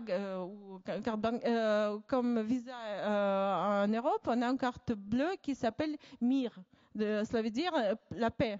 Et donc, il y a quelqu'un qui est sorti à la rue en tenant la carte bleue comme ça, sa carte bleue, et il était arrêté. Il a reçu l'amende pour ça. Donc, ça, c'est nanostratégie. Donc, mais tous ces gens-là, ils étaient retenus, il était arrêté, il avait eu le procès, il a reçu l'amende assez considérable, parce que pour ces infractions, on a des amendes considérables, et après 2 infractions comme ça, c'est l'affaire pénale. Et donc, si on sort 2 fois, on reçoit 2 amendes, après, on risque d'avoir le dossier en pénal. Ce qui est arrivé avec mon collègue Oleg Orlov, qui a sorti quelques fois à la rue. Après, il a publié l'article à Mediapart français et il était condamné à 2 ans et demi de prison. Mais heureusement, il fait partie de l'échange entre les prisonniers qui a eu lieu le 1er août 2024. Mais les stratégies, aussi nano qu'il soit, ça, je ne sais pas si ça se voit ici, non, parce que c'est un... Ici, oui, mais ça, sur l'arbre, c'est écrit « Non à la guerre ». C'est une petite ville près de Moscou, à 2 heures de Moscou. Mais dans cette ville, il habite un peintre qui a 84 ans, Vladimir Ovchinnikov, qui a fait de cette petite ville, un vrai musée, pas seulement de résistance, mais il fait beaucoup de murailles, mais c'est pas étonnant à Marseille, parce qu'à Marseille, il y a beaucoup comme ça. Mais il a fait 2 dessins contre la guerre. Donc, le premier, c'est une fille en couleur ukrainien, bleu et jaune, et avec des bombes qui tombent là-dessus, et l'inscription arrêtée. Et ici, c'est un colombe de la paix avec le mot aussi arrêté, avec Z qui est devenu en sorte de symbole de la guerre. Mais c'est pour ça, lui aussi, il a reçu une amende considérable. Et donc, c'était vite, on a vite compris que ce genre de protestation est assez risqué parce que même, comme je dis, pour le ruban sur les cheveux ou pour quelque chose sur le sac, on peut recevoir une amende et potentiellement une arrestation et le camp pénal. Donc, c'est une stratégie suivante, c'était la stratégie de ce que maintenant on appelle memory activism. C'est dans les jours de grands bombardements. Ça, par exemple, deuxième image, c'est le 14 janvier 23 à Moscou. Quand c'était l'armée russe a bombardé la ville ukrainienne Dnipro et la bombe a tué, est arrivée dans un grand immeuble et a tué 46 personnes, minimum 46 personnes. Et donc, il y a beaucoup des Russes qui sont allés dans leurs villes respectives, soit vers les monuments qui sont liés avec des Ukrainiens. Par exemple, ici, c'est une poète ukrainienne, Lesia Ukrainka, et aussi un poète, Taras Shevchenko. Si on trouve les lieux mémoriels dans leur ville, on va avec des fleurs on pose des fleurs sur ces monuments, mais sinon, dans les 40% des cas, on ne trouve pas. En fait, j'ai un collègue qui a fait une statistique des villes. Il y avait justement pour ce bombardement de Dnipro, c'était 85 villes où il y avait cette mémorial d'occasion et parfois c'était lié avec l'Ukraine, mais quand il n'y avait pas des monuments liés à l'Ukraine, c'était les mémoriaux aux victimes de la répression politique qui étaient choisis pour poser des fleurs. Et donc c'était en plus ces actions c'est fait par les gens qui sont pas des militants. La plupart d'eux sont jamais sortir fait de manifestations avant. C'était juste pour montrer leur désaccord et leur souffrance et leur support au peuple ukrainien. Et c'est pour ça que ça avait dû être public comme action, mais c'est très pour les autorités, c'est très désagréable parce qu'on ne peut pas arrêter les gens qui posent les fleurs. On a arrêté déjà, si les gens sortaient avec des pancartes pour ces monuments, il était arrêté tout de suite. Mais pour des fleurs, il y avait seulement quelques cas à Moscou et à Tver quand les personnes avec des fleurs étaient arrêtées. Mais dans la plupart des cas, on n'osait pas d'arrêter les personnes qui posent des fleurs. Donc cette manifestation de fleurs était une nouvelle tactique en quelque sorte, parce que on ne peut pas accuser des gens pour le discrédit d'armée russe si on se promène avec des fleurs.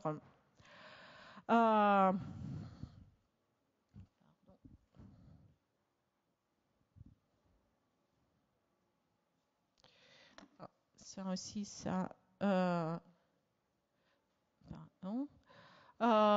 aussi c'est ce sorte de. Mais cette dame, elle est venue avec pancarte et malheureusement elle était arrêtée.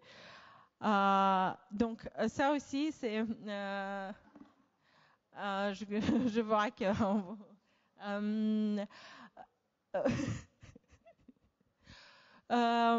donc c'est une des stratégies que je trouve, c'est comme Emilia a parlé de lettres pour les lettres privées. Maintenant, on a deux stratégies. On a des stratégies justement de correspondance avec des prisonniers politiques, mais comme le temps a changé, donc on échange beaucoup entre nous avec des messages. Et dans ce temps répressif, dans ce temps triste en Russie, il est très important de se sentir entouré de ceux qui pensent comme toi. Donc c'est très important pour les Russes de s'échanger des messages pour se souhaiter de bonne année, se souhaiter de bonne rentrée, etc. De s'échanger les messages cryptés. Enfin, deuxième message, c'est pas si crypté que ça. Mais première, je ne sais pas si parce que c'est en russe, on dit bonne année qui vient. Mais ici, c'est écrit bonne année qui nous fait peur. C'est un sorte de jeu de mots, mais on voit avec le 24, la date de début de l'invasion massive est fait de façon de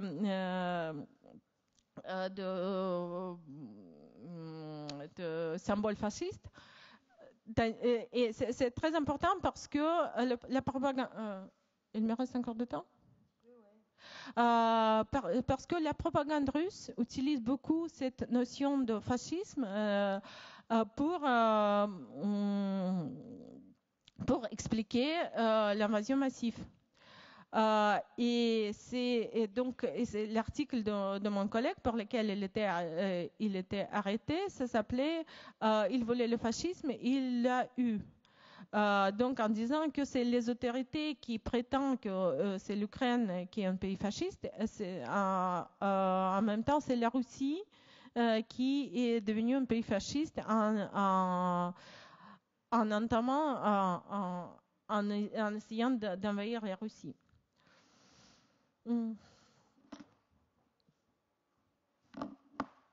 Et ça, c'est aussi la technique mémorielle parce qu'en fait, c'est 9 mai.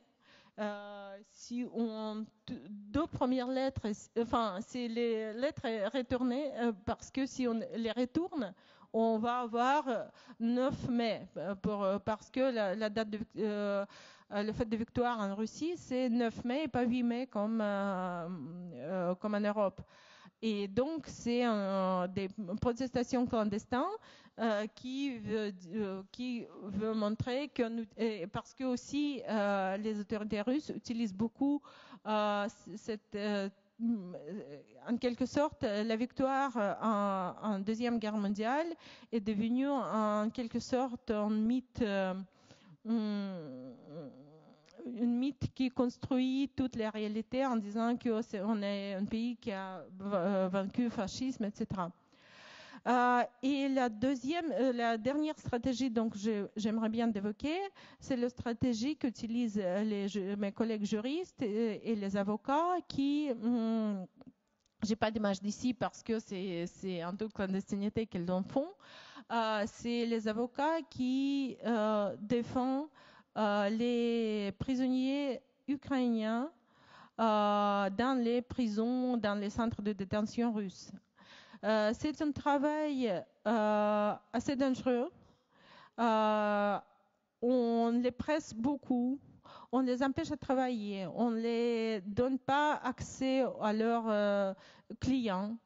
On n'a pas beaucoup d'informations sur ceux qui se trouvent dans les caves des centres de détention dans les villes sud limitrophes avec la Crimée. mais ces avocats travaillent, ils défendent des Ukrainiens et pour eux, ça devient un seul lien entre le seul lien avec le monde. Parce que même leurs proches ne savent pas où ils se trouvent. Et les avocats, les juristes,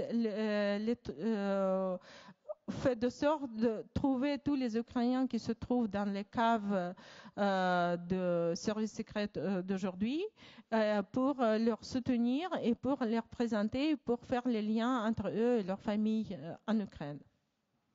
Merci. Merci beaucoup. Donc, on a pris quand même le temps de décrire ces différents contextes qui ne sont pas évidents pour nous tous.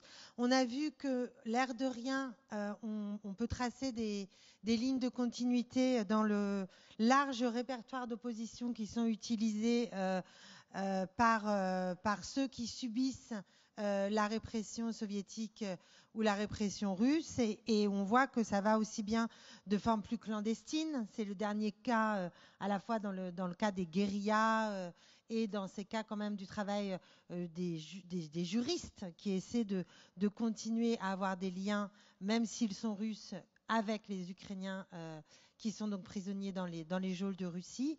Mais on a l'impression aussi que c'est des contextes qui sont tellement répressifs que le seul horizon politique est simplement celui de maintenir des liens, c'est-à-dire de maintenir des liens, comme vient de le dire Natacha, et des liens interpersonnels qui sont de l'infrapolitique entre des prisonniers ukrainiens et leurs familles, entre des exilés tchétchènes ou ukrainiens, encore une fois, et lituaniens et leurs familles restées dans leur pays d'origine. Donc quand même des formes très minimales de possibilités de désobéissance et de possibilités d'opposition politique. Donc je ne vais pas poser tout de suite des questions, mais on pourra revenir là-dessus. En particulier, moi, ce qui m'intéresserait, c'est qu'on comprenne dans quelle mesure donc ces microformes ou ces nanoformes ou ces formes clandestines d'opposition sont quand même des lieux de réflexion possible et d'autonomie politique possible qui, à la faveur de changements de régime, ont pu permettre un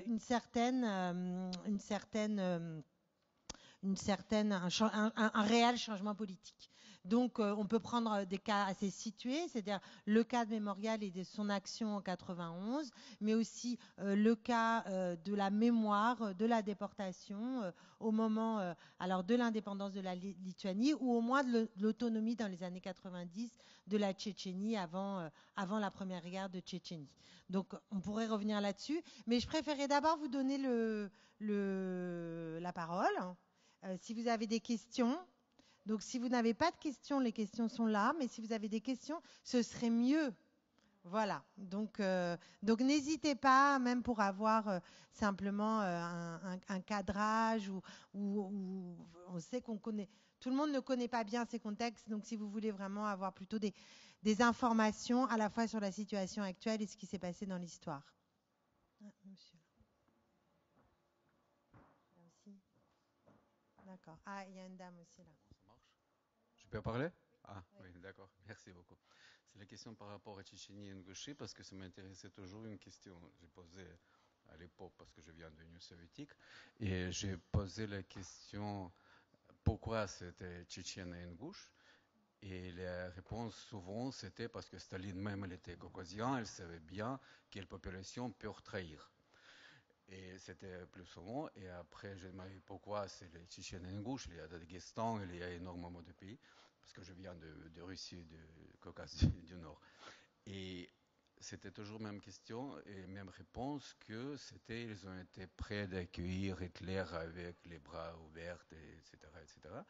Mais la question, est-ce que vous avez des preuves justifiées qui est vraiment la collaboration entre Hitler et population tchétchène ou une partie de Tchétchènes, ou c'était que le prétexte pour punir les populations rebelles? Ça, c'est la question. On prend une autre question peut-être, il y a une... On fait un premier round. 22. Bonjour, merci beaucoup pour votre intervention. Alors, je vais essayer de formuler ma question correctement pour que vous puissiez comprendre. Moi, ma question, c'est les groupes d'opposants.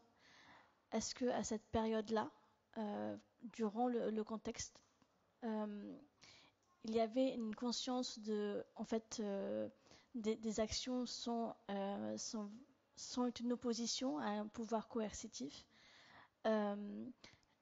mais pas seulement, bien sûr, je pense que les gens qui sont opposants, qui sont résistants, ils ont conscience de ça, mais est-ce que ça va au-delà de ces cercles-là? Et si oui, est-ce qu'il y a aussi une forme de soutien, notamment par des sphères, on va dire, qui sont liées au pouvoir, qui sont directement ou indirectement, ils soutiennent, mais voilà, est-ce que ça a pu exister? Et une dernière question, où est-ce qu'il faut attendre la fin des événements pour se rendre compte que, en fait, ces actions-là ont été des formes de résistance, on va dire, pour le bien? Voilà. Merci. Lina.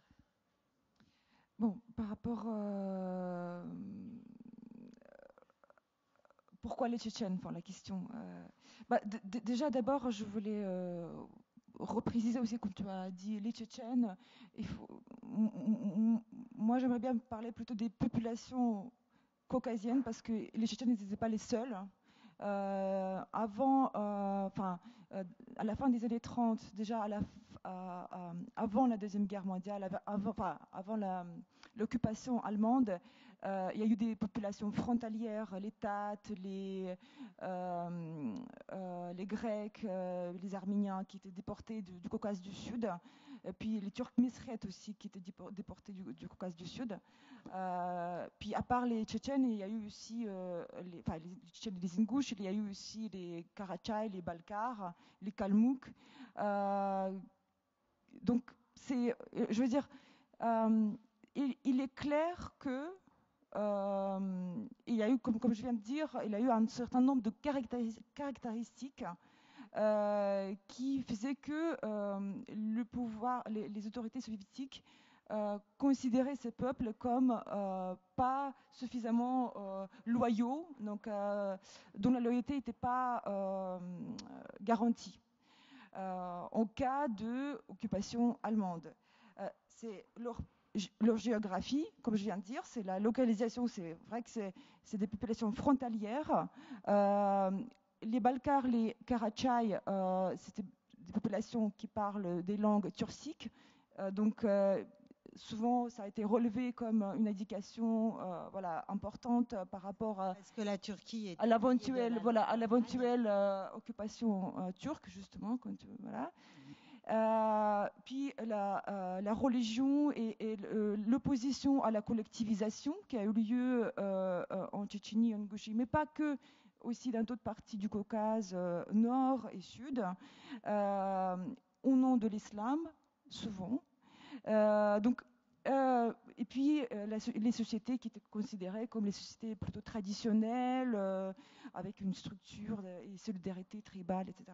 Donc ça, c'est vraiment, il y a un nombre de caractéristiques. Puis il y a des décisions qui ont été prises. En fait, il y a eu d'autres déportations qui étaient prévues. Hein, donc c'est pas, comment dire, c'est un peu difficile pour moi d'affirmer que ça a été un projet de longue date, et que c'était des peuples désignés et ils avaient une, je sais pas comment dire, il n'y a pas de preuves par rapport à ça. Et quelles autres populations devaient être aussi Par exemple, les Kabardes aussi étaient prévus.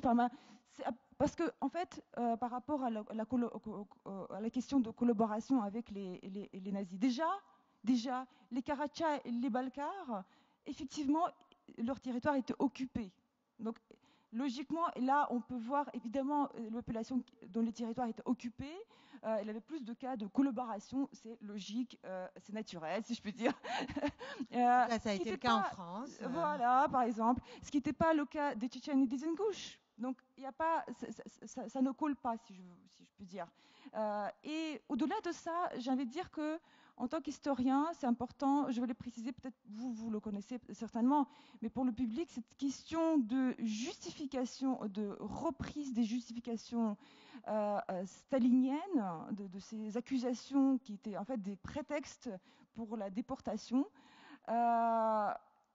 en Russie contemporaine, il y a des livres, des ouvrages historiques qui sortent, qui reprennent ces accusations, qui affirment que ces populations étaient des collaborateurs.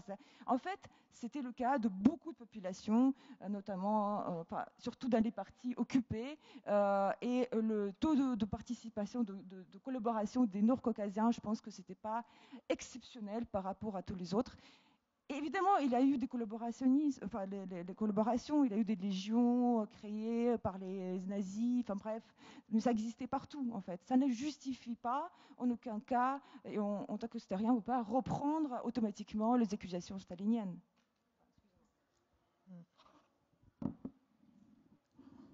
Je vais peut-être rebondir sur ce que vient de dire Lina et aussi faire un lien avec l'autre question très complexe et très intéressante qui a été posée.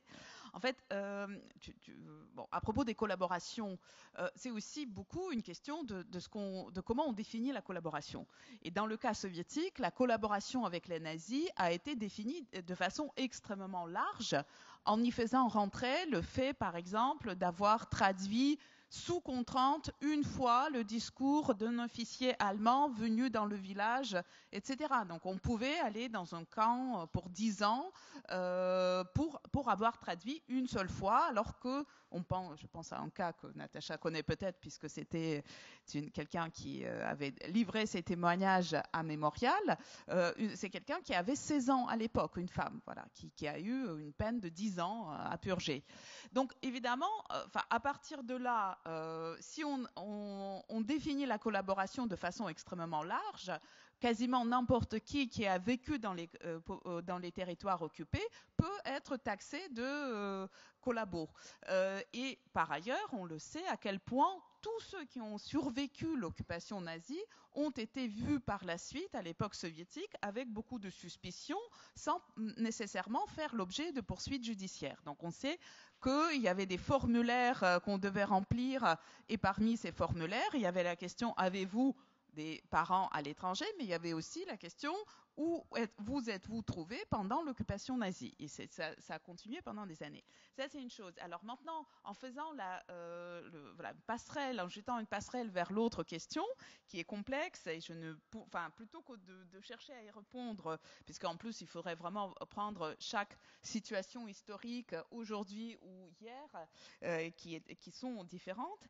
Mais je pense que là, à nouveau, on est aussi dans la question de comment est définie la désobéissance et qui définit cette désobéissance. Et donc, effectivement, comme vous l'évoquez, il y a, dans certains cas, il y a une conscience et il y a cet acte, même micro-stratégie, est conçu comme dans tous les cas décrits par Natacha. Tous ces actes sont conçus comme des actes de désobéissance et d'expression d'opinion qui sinon ne pourraient pas s'exprimer. Dans les cas historiques qu'on a analysés, on a parlé de situations, je pense, plus variées et souvent plus difficiles à caractériser, et qui déjà à l'époque on peut faire l'objet de lectures diverses et différentes. Par exemple, comme je parle des cas que je connais, ces Lituaniens ou Ukrainiens pour lesquels, par exemple, le fait de parler dans leur langue ou de chanter des chansons dans leur langue, dans certains cas, c'était perçu et pénalisé comme expression de nationalisme, alors que dans d'autres cas, souvent avec quelques années d'écart, donc un peu plus tardivement, au milieu des années 50, ça pouvait les conduire à se produire devant un public et donc d'être valorisés dans le cadre de politique culturelle soviétique. Donc voilà, c'est très difficile de généraliser. Mais la question est très importante, elle doit être posée pour chaque cas. Et je pense aussi, j'ai pensé en écoutant Natacha sur le fait qu'on ne l'a pas vraiment beaucoup évoqué jusqu'à présent, c'est la position des autorités. et les choix que font les autorités de voir ou d'ignorer le politique dans ces micro-stratégies. Et je pense que c'est très important, puisque finalement, c'est une position, c'est le choix de pénaliser, et même très lourdement, ces micro-actes de résistance dans le cas contemporain russe, c'est un choix à double tranchant, puisque d'une part, on terrorise la population, on empêche les manifestations, etc., mais en même temps, on donne du sens politique et on reconnaît l'existence d'une certaine opposition. Bon, certes, très réduite. Et ça me fait penser à un autre exemple historique, c'est qu'est-ce qui se passe après la mort de Staline en URSS? Il y a le dégel qui est très contradictoire, très limité, etc. Mais il y a une relecture des répressions soviétiques passées, qui sont relectures qui est faite par le gouvernement tout aussi soviétique et qui se situe dans la continuité avec tout ce qui a précédé. Et ce qui me frappe, par exemple, quand on regarde comment les dossiers pénaux ont été revus au milieu des années 50, à nouveau par exemple en Lituanie, où tout ce qui venait d'être pénalisé très lourdement comme des activités anti-soviétiques, il y a des dossiers où des personnes ont été non pas déportées, mais condamnées souvent à 25 ans de camp. Donc en 51, 52, ce sont des condamnations très très lourdes parce que par exemple on a bu et qu'on a chanté une chanson anti-soviétique. Voilà. Donc, et 3 ans plus tard, on va amnistier, non pas amnistier ces personnes, mais revoir leur condamnation en disant bon, ils ont bu, ils ont chanté, on ne sait pas trop quoi, c'est pas vraiment, c'est pas caractérisé, et donc on va les faire sortir. Et donc c'est tout est question de ce qu'on définit comme désobéissance, obéissance, crime ou pas crime. Natacha ? Non. Pour rebondir là-dessus, c'est-à-dire que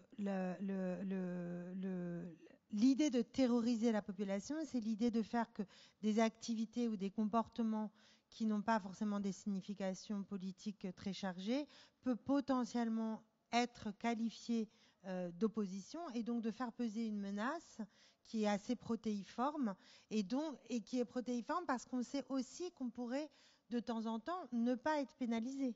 Mais c'est une forme de déstabilisation de l'ensemble des citoyens qui fait qu'il devient extrêmement difficile d'agir, si ce n'est dans des sphères très familiales, très privées, comme c'était le cas pour les dissidents, ou comme c'est le cas actuellement en Russie, ou dans des formes où de toute manière il n'y a pas de possibilité d'organiser vraiment un discours politique à plusieurs, de manière verticale ou même horizontale large.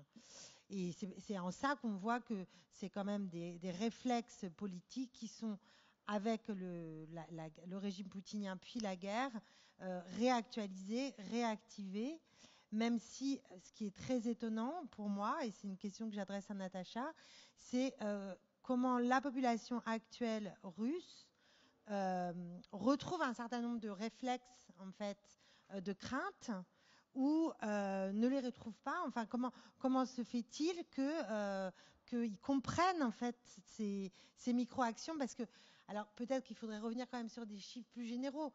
Il y a une forte, est-ce que tu pourras nous rendre, c'est-à-dire évidemment il y a certains cas qui sont exemplaires, c'est-à-dire c'est un droit pédagogique, c'est-à-dire on va réprimer quelqu'un de manière qui est complètement contre-intuitive pour n'importe qui. Quelqu'un qui fait une natte et qui du coup va 7 ans en prison, c'est terrible, mais il y a sans doute plusieurs personnes qui ont mis des nattes qui n'ont pas été réprimées. Et donc où est-ce que se met les curseurs et voilà, combien de personnes sont en effet condamnées politiquement, ça on a les statistiques, et quelle est l'ampleur en fait de cette répression, parce qu'on n'est quand même pas du tout dans l'échelle de déportation de masse, on n'est pas dans l'échelle de ce qui s'est passé même avec simplement tous les comportements anti-soviétiques. On n'a pas les mêmes niveaux de délation du fait que son voisin a dit du mal de la guerre, etc. Donc on sent qu'on est dans des schémas qui sont, enfin, on est dans des échelles qui ne sont pas les mêmes. Et pourtant, il y a des réflexes qui se réactualisent. Et j'aimerais en tout cas avoir quelques données un peu générales sur le nombre de personnes qui sont poursuivies et cette menace qui pèse. Est-ce qu'on a cette impression, quand on est actuellement en Russie, d'une menace, comme on pouvait quand même l'avoir même dans les années 60-70 à Moscou ou à Leningrad? Bon, c'est une question assez dure parce qu'il n'y a pas de statistiques, bien sûr.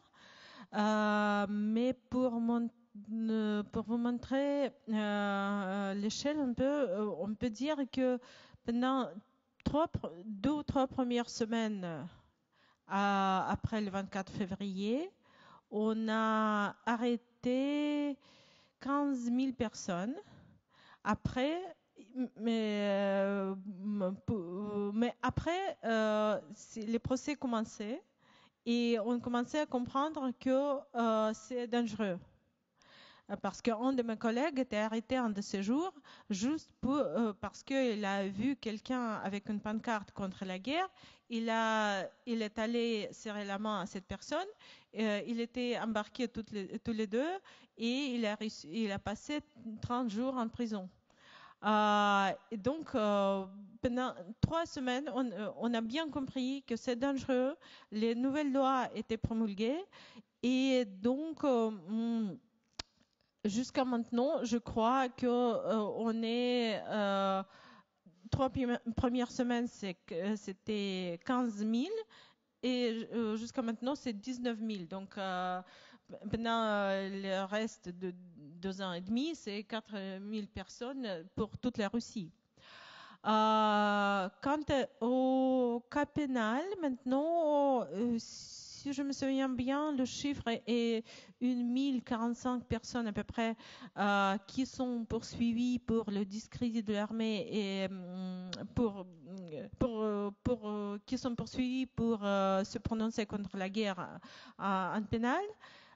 Mais il faut quand même se rendre compte qu'il y a beaucoup de cas qu'on ne connaît pas, parce que c'est le chiffre donné par des défenseurs de droits humains et les chiffres qu'on a trouvés dans les registres, dans les sources ouvertes, les cas qui étaient annoncés par les proches, etc. Mais il y a beaucoup de cas qu'on ne connaît pas, qui ne sont pas dans les registres des tribunaux. Parfois, la personne qui était accusée d'être de discrédit de l'armée, l'avocat le conseille d'avouer et cette personne reçoit beaucoup moins, la peine est beaucoup moins. Par exemple, normalement, comme je dis, Alexei Gorinov, c'était la première personne qui était accusée selon cette loi. Il a reçu, il purge sa peine de 7 ans et demi. Mais si on avoue les faits et il n'y a pas de procès, il n'y a pas de publicité, il n'y a pas de journaliste, on peut avoir soit 4 ou 5 ans et parfois un sursis. Et ces cas-là qui ne figurent pas dans aucune statistique. Donc, c'est très difficile de le dire et c'est surtout dans les régions où les juges et les procureurs ne veulent pas avoir beaucoup de journalistes, beaucoup de publicité, etc. Mais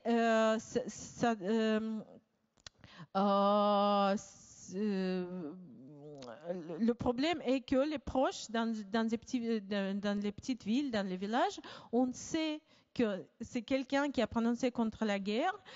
Il a des proches qui savent déjà qu'il se prononçait contre la guerre, qu'il a avoué et qu'il a reçu 4 ans. Et c'est comme ça que ça marche. C'est comme ça et en plus, c'est aléatoire. On ne peut pas dire si on prononce, si on écrit dans le chat même pour 5 personnes. Une personne était accusée, c'était un ex-militaire il était écouté par ses collègues, ses ex-collègues, et ses ex-militaires. Il était d'origine de l'Ukraine.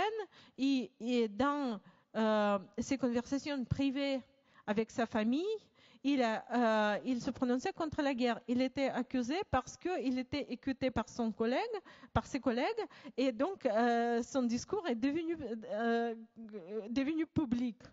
Et il était accusé juste pour avoir des conversations privées. Et c'est pour ça que maintenant, les gens ont peur de parler, même chez eux, même avec leurs voisins, de parler s'ils ne savent pas les positions de leurs interlocuteurs. Oui, ces images que j'ai montrées, ça nous rappelle des conversations des dissidents, des clins d'œil antisoviétiques, etc. Mais ça existe toujours en Russie, mais on a vraiment peur et on a fait attention à qui on parle. Et c'est comme ça que marchent les répressions, parce qu'on ne sait jamais et on préfère de se taire. Lina, oui. Je voulais juste rebondir ce que tu as dit, puis peut-être aussi ce que vous avez dit. Par rapport à ces différentes stratégies et le rapport au pouvoir, en t'écoutant aussi, je pensais à ce problème de soviétisation, en fait, et cette dynamique très, très complexe entre la répression et l'inclusion, en fait. C'est toujours autour de cette dynamique qui est très changeante. Et notamment, ce que tu as relevé vraiment très fort, c'était vraiment très intéressant sur l'existence des nationalités. En fait, il faut préciser, peut-être pour ceux qui ne connaissent pas vraiment le sujet, c'est que, par exemple, les peuples punis, qui étaient entiers, les peuples entiers, c'était en fait... après la déportation, on les excluait de l'histoire officielle, on réécrivait des manuels d'histoire, on détruisait leurs cimetières, on effaçait leur existence même. Et en même temps, en Asie centrale, on utilisait toujours ces catégories nationales soviétiques, et eux-mêmes, ils revendiquaient leur appartenance à ces nationalités et continuaient. Donc c'est toute cette dynamique très très qui laissait une place justement à l'espace de négociation, de résistance. La première chose. Deuxième chose, donc c'est aussi l'intégration et l'exclusion sociale. C'est la même chose, c'est même dynamique complexe. C'est que d'une part, on les exploite, ils travaillent dans les mêmes usines, dans les mêmes fermes collectives. Ils ont a priori le droit de faire des études, mais qui sont de fait restreints. Notamment, c'est le cas de cette politique des femmes d'Orient, de l'inclusion des femmes d'Orient, de la rééducation, etc. Donc c'est très intéressant en fait comment ça se passait réellement. Et finalement, le dernier point sur aussi la religion et cette histoire de Ahmad Ghaziev que je voulais aussi relever, c'est que dans les années 40, pendant la Deuxième Guerre mondiale, Staline a, malgré cette politique générale des années 30 d'un État athée en lutte contre les religions et l'abolition de toute religion, il a réintégré la religion il a permis la réouverture de certaines églises, aussi de mosquées.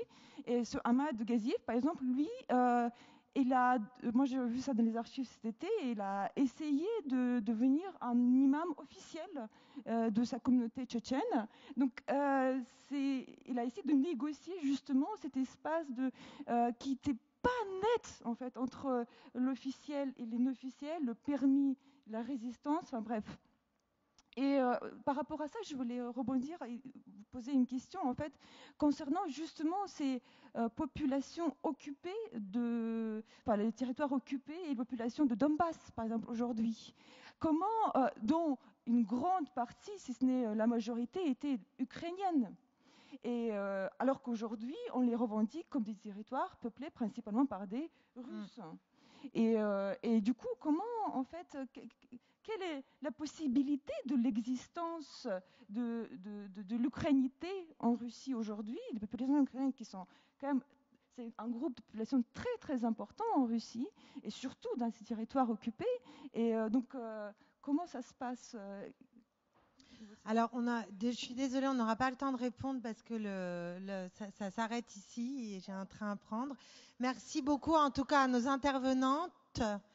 Merci beaucoup au public et merci beaucoup aussi à Alina d'avoir terminé en révélant toutes ces zones grises de cette gouvernementalité russo-soviétique et notamment dans les marges, parce qu'en effet, on se pose tous la question de savoir comment dans les territoires qui sont actuellement occupés par la Russie, il est possible pour des populations qui seraient hostiles, et elles sont largement hostiles à leur intégration à la Russie, il y a des possibilités, des espaces pour développer des micro-stratégies et peut-être pour les militants des droits de l'homme de les aider d'une manière ou d'une autre à survivre politiquement et même souvent personnellement. Je vous remercie beaucoup. Très bon dimanche à vous. Et encore une fois, merci à vous trois.